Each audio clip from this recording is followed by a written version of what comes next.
शुरू अल्लाह के नाम से जो बड़ा मेहरबान नहायत रहम करने वाला है। मेरा नाम है Mohammad Rizwan, lecturer Nice College of Nursing and Allied Health Sciences Peshawar.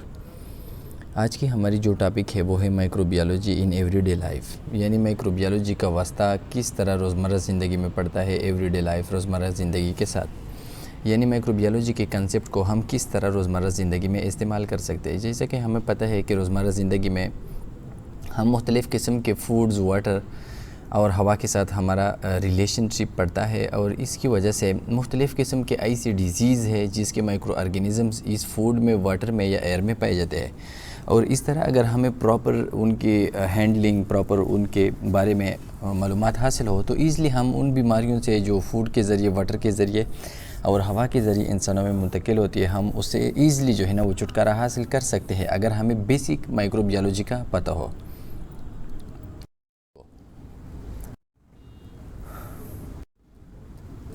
इसके साथ साथ है वो वेब्रियो कोलरा, जो कि हमारे पास कोलरा को काज कर सकती है, हेज़ा को काज कर सकती है, जिसके साइन सिम्टम्स क्या है, diarrhoea, vomitings and loose motion. इस तरह के साइन सिम्टम्स पाए जाते हैं वेब्रियो कोलरा के पेशेंट्स में। अदर ऑर्गेनिजम्स, कुछ और ऑर्गेनिजम्स भी है जो कि फूड बर्न डिजीज़ को काज कर सकते हैं। मेजॉरिटी इसमें अमेबा भी फूड बर्न डिजीज़ को काज कर सकते हैं, और अमेबा की फिर 3 स्पेशीज़ है, जेरडिया, लेम्बिया, एंटीरो अमेबा हिस्टोलिटिका एंड क्रिप्टोस्पोराइडम्स। ये अमेबा की मुख्तलिफ़ किस्म के स्पीशीज़ है और ये काज कर सकती है फूड बर्न डिजीज़ को। इसके साथ साथ fungi, 100 species of poisonous mushroom, यानी तकरीबन फंजाई के 100 स्पीशीज़ जो है वो पॉइजनियस केमिकल्स को रिलीज़ करते हैं और इसकी वजह से फूड पॉइजनियस होती है।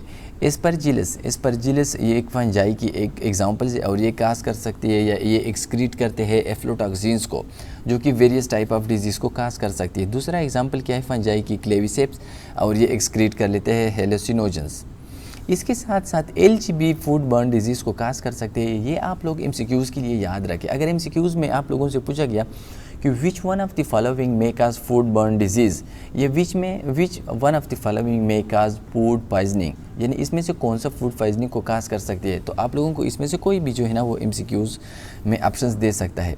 सर्टन मेरीन एल्गी प्रोड्यूस नेरोटॉक्सिन्स, कुछ मेरीन एल्गी, ऐसे एल्गी जो कि समंदर में पाए जाते हैं, वो भी कुछ किस्म के टॉक्सिन्स पाए जाते हैं जो कि नेरोटॉक्सिन्स है। यानी इसका मतलब ये है कि ये टॉक्सिन नर्वस सिस्टम या सीएनएस पे अटैक कर लेते हैं। कंटेमिनेट शेल फिश, और इसमें मेजॉरिटी जो है वो फिशेस के जो शेल्स होते हैं, आउटर मोस्ट इसकी जो कवरिंग होती है, इसमें मुख्तलिफ़ किस्म के डिजीज़ को काज कर सकती है और इसको कंटेमिनेट कर देता है।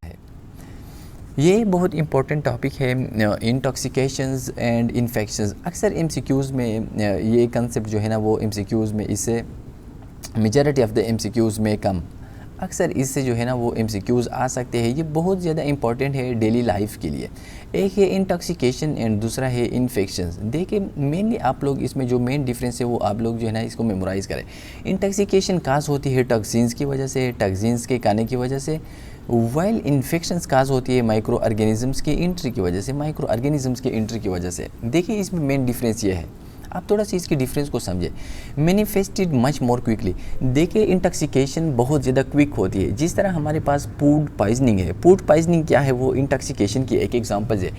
देखिए जब बैक्टीरिया ह्यूमन बॉडी में इंटर हो जाए तो वहाँ पे ये मुख्तलिफ़ किस्म के पीरियड से जाके मुख्तलिफ़ किस्म के टॉक्सिन्स को रिलीज़ करके, जब ये टॉक्सिन्स इम्यून सिस्टम पे अटैक कर लेते हैं, तो after the attack of immune system ये मुख्तलिफ़ किस्म के डिजीज़ के साइन सिम्टम्स को जो है ना वो क्रिएट कर देता है। लेकिन मैनिफेस्टेशन मच मोर क्विकली, इसका मतलब यह है कि देखिए इंटॉक्सिकेशन डायरेक्ट टॉक्सिन्स की वजह से होती है। जब एक इंसान कोई ऐसी फूड खा ले जिसमें बैक्टीरिया के टॉक्सिन्स पाए जाते हैं, तो ये डायरेक्टली सोर्स है, यानी टॉक्सिन डायरेक्ट सोर्स है डिजीज़ का। इसलिए इंटॉक्सिकेशन की जो ड्यूरेशन है, इसके साइन सिम्टम जो है वो बहुत डायरेक्टली जो है ना वो अपीयर होती है। Pathogen has to be ingested.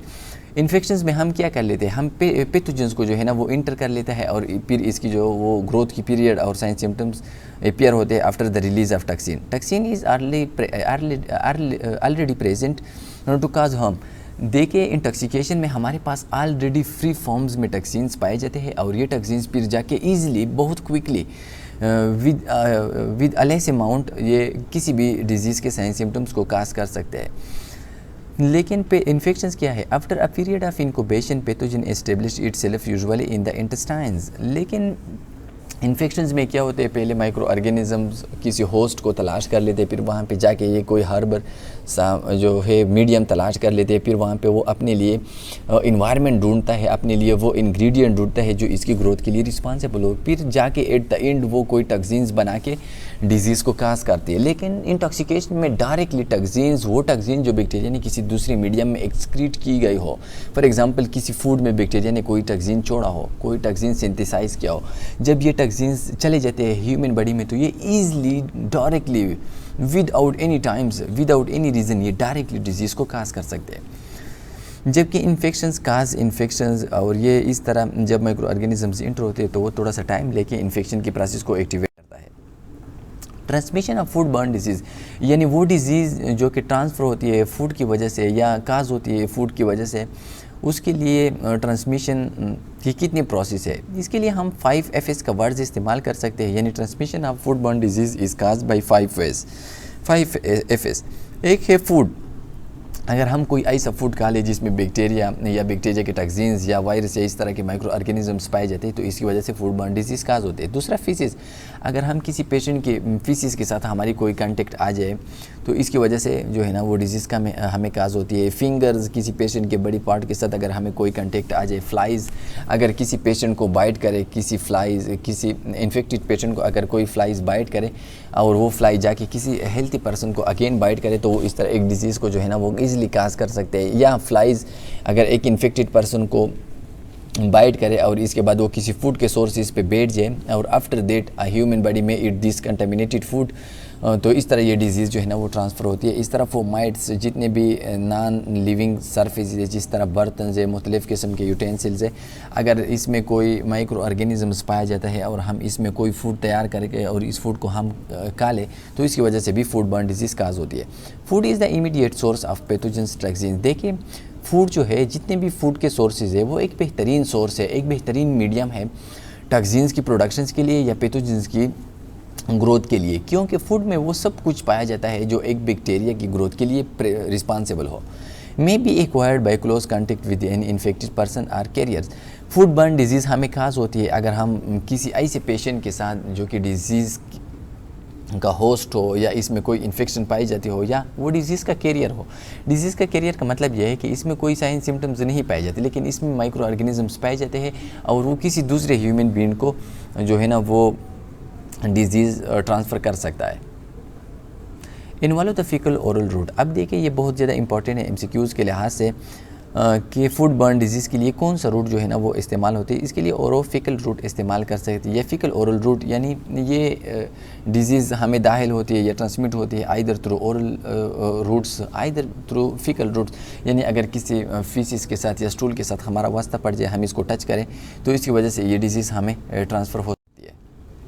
General measure of precaution. General measure of precaution का मतलब ये है कि किस तरह हम जो है वो फूड बर्न डिजीज़ को वो प्रिवेंट कर सकते हैं, इसको कम कर सकते हैं या इसको मिनिमाइज़ कर सकते हैं। तो फर्स्ट प्रिकॉशंस क्या है? Clean and store produce properly. अगर हम किसी फूड को जो है ना वो प्रिपेयर कर लेते हैं या किसी जगह स्टोर कर लेते हैं तो इसको अच्छी तरीके से, साफ़ तरीके से इसको स्टोर और तैयार करना चाहिए। Prepare food properly, cooking adequately. अगर हम किसी फूड को तैयार कर लेते हैं किसी इंडस्ट्री में या किसी हाउस के अंदर, होम के अंदर, तो फूड को अच्छी तरीके से पकाना चाहिए ताकि इसमें जो माइक्रो ऑर्गेनिजम्स हो उसकी ग्रोथ को हम स्टॉप करें, उसको किल करें। Employ general sanitary procedure well handling food. अगर हम कोई फूड प्रिपरेशन की स्टेप्स अप्लाई कर लेते हैं या हम कोई फूड जो है ना वो प्रिपेयर कर लेते हैं तो इससे पहले हम प्रॉपरली जो है ना वो प्रॉपर फूड जो है ना वो लेना चाहिए। इसके साथ साथ सैनिटरी जितने भी प्रोसीजर है, यानी हमें फ़िल्टर वाटर जो है ना इसके लिए बहुत ज़्यादा ज़रूरी है। ईट कुक्ड फूड प्रॉम्प्टली। खुराक को खाने से पहले इसको अच्छी तरीके से जो है ना वो कुक करना चाहिए ताकि इसके अंदर जो भी माइक्रो ऑर्गेनिजम्स पाए जाए वो अच्छी तरीके से हम इसको किल करें, उसको डिनेचर बना लें और we made the food disease are micro organism free. Restrict carriers from food preparations. ऐसे लोगों को खुराक के अंदर जाने से या खुराक को टच करने से मना करना चाहिए जिसमें किसी डिज़ीज़ के साइन सिम्टम्स पाए जाते हैं या इसमें किसी डिज़ीज़ की कोई सिम्टम्स हो या किसी डिज़ीज़ के कोई माइक्रो ऑर्गेनिजम्स इसके अंदर पाए जाते हैं, तो ऐसे लोगों को खुराक से दूर रहना चाहिए। Protect food from insect and rodents, जितने भी इंसेक्ट से कितने कीड़े मकोड़े हैं और जितने भी रोडेंट्स है, जिस तरह माइट्स है, चूहे, रेट्स है, इसको खुराक से जो है ना वो दूर रखना चाहिए। खुराक को अच्छी तरीके से ढांपना चाहिए ताकि इस किस्म के रोडेंट्स और इंसेक्ट का खुराक के अंदर कोई भी पॉसिबिलिटी ना हो एंट्री की। यूज़ प्योर वाटर, हमेशा खुराक की प्रिपरेशंस के लिए और ड्रिंकिंग के लिए अगर हम प्योर वाटर यानी फ़िल्टर वाटर इस्तेमाल करें तो इसकी वजह से भी हम डिज़ीज़ से प्रिवेंशन जो है ना वो हम हासिल कर सकते हैं। हमेशा खाने की तैयारी के लिए या पीने के लिए जो है ना वो फ़िल्टर वाटर या डिस्टिल वाटर जो है ना इसको इस्तेमाल करना चाहिए ताकि किसी किस्म की माइक्रो ऑर्गेनिज़म्स की एंट्री पास को काज कर सकते हैं। इसमें हमारे पास जो एग्ज़ाम्पल है, फर्स्ट एग्ज़ाम्पल वो है स्टेपिलोकोकल। अब ये स्टेपिलोकोकल काज कर सकती है फूड पॉइजनिंग को। ये एग्ज़ाम्पल है ग्राम पॉजिटिव बैक्टीरिया की, और इसके साथ साथ human harbour this micro organisms present in boils skin lesions. ये माइक्रो ऑर्गेनिजम्स पाए जाते हैं बॉयल्स में, मुख्तलिफ़ किस्म के वाटर पाउंड्स में, मुख्तलिफ़ किस्म के फूड्स में, और स्किन के लेजन में स्किन के छोटे छोटे दाने होते हैं, जो छोटे छोटे लीजन्स होते हैं, आउटर ग्रोथ होते हैं, इसमें ये पाए जाते हैं। Food poisoning is caused when staphylococcal is transmitted from person to food. ये इस वक्त जो है ना ये डिज़ीज़ काज होती है जब स्टेपिलोकोकल के माइक्रो ऑर्गेनिजम्स जो है ना वो ट्रांसफ़र हो जाए एक ह्यूमन बींग से एक फूड में। जब एक सेकंड हेल्थी पर्सन इस कंटेमिनेटेड फूड को जिसमें स्टेपिलोकोकल के आरियस के माइक्रो ऑर्गेनिजम्स पाए जाते हैं, अगर इसको वो खा ले तो इसकी वजह से ये डिज़ीज़ ईज़िली जो है ना वो एक सेकेंड हेल्थी पर्सन में ट्रांसफ़र होती है। Could come from in open boils, ये अगर कि हम किसी ओपन इन्वायरमेंट में कोई फूड की बॉइलिंग करते हैं, कोई फूड की प्रिपरेशन करते हैं, तो इसकी वजह से ये हमें ट्रांसफ़र होती है। इसके साथ साथ लेजन स्नीज, अगर किसी लेजन से कोई जो है ना लीजन या कोई इससे कोई पॉट जो है ना वो ट्रांसफ़र हो जाए किसी हेल्थी पर्सन को, तो इस तरह ये डिज़ीज़ जो है ना एक हेल्थी पर्सन को ट्रांसफ़र होती है। दूसरा है staphylococcal food poisonous. Exotoxins are heat stable proteins known as enterotoxins affecting the intestines। Exotoxin ये स्टेपिलोकोकल के बैक्टीरिया कास करते हैं या ये एक्सक्रीट कर लेते हैं कौन सी चीज़ को, एक्सोटॉक्सिन्स को। और ये एक्सोटॉक्सिन जो है ये हीट स्टेबल है। देखिए ये एमसीक्यूज़ में आ सकता है कि exotoxins are heat stable and endotoxin are heat labile. इसका मतलब ये है कि एक्सोटॉक्सिन पे हीट का कोई असर नहीं होता, और एंडोटॉक्सिन ईज़िली जो है ना वो डिनेचर होते हैं हीट की वजह से। और ये एंटेरोटॉक्सिन्स है, इसका मतलब ये है कि ये इंटेस्टाइन्स को जो है ना वो इफ़ेक्ट कर लेता है और इंटेस्टाइन्स की इन्फ्लेमेशन को काज कर सकती है। Inhibit water absorption from the intestine in induce diarrhoea and vomitings. और ये स्टेपिलोकोकल आरियस के जो टॉक्सिन्स है या इसके जो एक्सोटॉक्सिन्स है ये इंटेस्टाइन में वाटर की एब्जॉर्प्शन को प्रिवेंट कर लेता है, और इस तरह ये काज करती है diarrhoea and vomiting. Damage the intestinal leaning, ये स्टेपिलोकोकल काज करती है या ये डिमेज कर लेता है इंटेस्टिनल की लिनिंग्स को या इसके म्यूकस प्रोडक्टिव लेयर्स को या इसके इनर लेयर को, और इस तरह ये काज कर सकती है colitis means inflammation of Kolhan.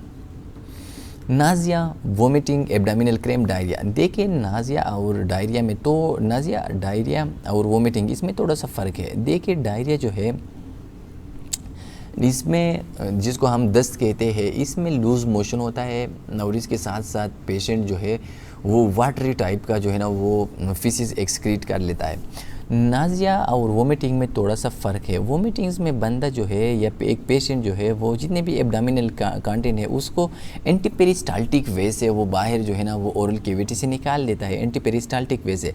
लेकिन नाजिया में उसको थोड़े से जो है ना वो वोमिटिंग की फीलिंग होती है, उसको वोमिटिंग आती नहीं लेकिन फीलिंग जो तो उसको होती है कि मुझे जो है ना वो वोमिटिंग आने वाली है। इस तरह ये थ्री कॉन्सेप्ट जो है ना ये इंटर रिलेटेड है। अब ये नाजिया एक साइन एंड सिम्टम है किस चीज़ की, डायरिया की। ये डायरिया की एक साइन एंड सिम्टम है। एब्डामिनल क्रैम्प अनसेट क्या है, यानी कब ये डिज़ीज़ जो है ना ये काज होती है, कितने टाइम में अगर हम स्टेपिलोकोकल कंटेनिंग फूड को खा ले तो कितने टाइम बाद हमें इसके डिज़ीज़ के साइन सिम्टम्स अपीयर होना शुरू होते हैं। तो इसके लिए 1 से लेके 6 आवर तक, फॉर एग्जांपल अगर हम कोई ऐसा फूड खा ले जिसमें स्टेपिलोकोकल के टॉक्सिन्स पाए जाते हैं तो 1 से लेके 6 आवर तक ये पॉसिबिलिटी है कि हमें इस डिज़ीज़ के साइन सिम्टम्स स्टार्ट हो जाए। अब ये MCQs के लिए बहुत इंपॉर्टेंट है। कोलास्ट्रीडियम बोटिलेनियम एंड बोटिलिज्म, क्लोस्ट्रीडियम बोटुलिनियम ये हमारे पास क्या है, ये हमारे पास ग्राम पॉजिटिव फैमिली से बिलोंग कर लेता है। एंडोस्पोर है, एंडोस्पोर फॉर्मिंग ऑर्गेनिजम्स है। इसका मतलब यह है कि ये एंडोस्पोर को प्रोड्यूस कर लेता है। और एनएरोब्स है, इसका मतलब यह है कि ये विदाउट ऑक्सीजन रिस्पायरेशन करते हैं। प्रेजेंट इन सॉइल्स, ये प्रेजेंट होते हैं ज़मीन में, पॉन्ड्स में, तालाबों में और लेक्स, झीलों में। बोटुलिज्म्स क्या है? Infrequent but फेटल्स।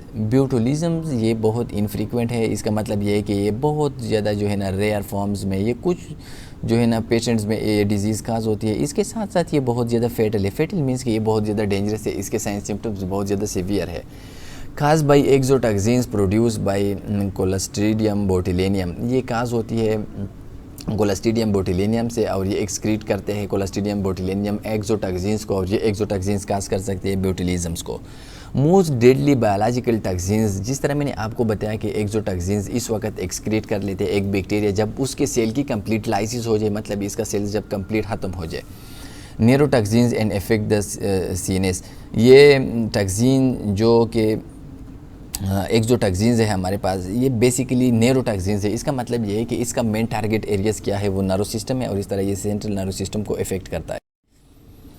प्रिवेंशंस, हम किस तरह बोटुलिज्म को हम प्रिवेंट कर सकते हैं, किस तरह हम इस डिजीज़ को कंटेमिनेशन से या ट्रांसमिशन से रोक सकते हैं। Endospore present may not be removed by washing, ये एंडोस्पोर जो क्लोस्ट्रीडियम बोटुलिनियम इसको एक्सक्रीट कर लेता है, हम इसको ईजिली जो है ना वो वॉशिंग से हम इसको रिमूव नहीं कर सकते। प्रॉपर केनिंग, अगर हम किसी फूड को स्टोर कर लेता है तो इसके वक्त स्टोरिंग के वक्त हम जो केन्स, जो जार्स या जो बर्तन इस्तेमाल कर सकते हैं, वहाँ पे हम प्रॉपरली इस फूड को इसके अंदर फिट करना चाहिए। प्रॉपरली इस तरह फूड को जो है ना वो हैंडल करना चाहिए ताकि कोई किसी किस्म की माइक्रो ऑर्गेनिजम्स की एंट्री पॉसिबल ना हो। आफ्टर केनिंग अवॉइड बल्जिंग केन जार्स, जब हम केनिंग कर ले, केनिंग का मतलब ये है कि जब हम फूड को किसी कंटेनर के अंदर स्टोर करें तो आफ्टर स्टोरिंग हम जो है ना वो फूड को इसी तरह बल्ज करना, इस तरह तोड़ना और मरोड़ना नहीं करना चाहिए ताकि ये माइक्रो ऑर्गेनिजम्स की एंट्री पॉसिबल ना हो और इस केन में कोई किसी किस्म की जो है ना वो ब्रेक पैदा ना हो जाए। क्लोस्ट्रीडियम परफेरेंजिस, ये माइक्रो ऑर्गेनिजम्स है जो कि हमारे पास काज कर सकती है फूड पॉइजनिंग को। ये एरोबिक स्पोर फार्मर है, इसका मतलब ये है कि ये एरोबिक क्लास से और स्पोर फार्मिंग क्लास से बिलोंग कर लेते हैं। Present in soil intestines of human and animal hens also in sewage, ये प्रेजेंट होते हैं साइल्स में, ह्यूमन बॉडी के इंटेस्टाइन्स में और इसी तरह मुख्तलिफ़ किस्म के सेवेज या सैनिटरी सिस्टम्स के जितने भी पाइप्स है वहाँ पे ये प्रेजेंट होते हैं। टिपिकली इलनेस, इसके जो टिपिकल साइन सिम्टम्स है इसमें क्या है, डायरिया, एब्डामिनल क्रैम्प्स यानी abdominal pain, nausea and vomiting, ये इसके टिपिकल साइन सिम्टम्स है। Sickness lasts a day, incubation period is usually 6 to 28 hours. इसकी जो इनक्यूबेशन पीरियड है, इनक्यूबेशन पीरियड का मतलब ये है कि जब इसके टॉक्सिन्स इंटर हो जाए ह्यूमन बॉडी के अंदर, तो the entry of toxins into the human body till the appearance of the sign symptom, this period we call them incubation period. तो वो इनक्यूबेशन पीरियड अगर एमसीक्यूज़ में आ जाए तो वो कितना है, 6 से लेके 24 आवर्स तक। Prevention, refrigerate food and cook adequately, अगर हम फूड को प्रॉपर जो है ना वो रिफ्रिजरेट करें, प्रॉपरली इसको प्रिपेयर कर ले, कुक करें अच्छे टेम्परेचर से, तो इस तरीके से हम क्लोस्ट्रीडियम परफेरेंजिस की जितने भी माइक्रो ऑर्गेनिजम्स है इसकी ग्रोथ को हम स्टॉप कर सकते हैं।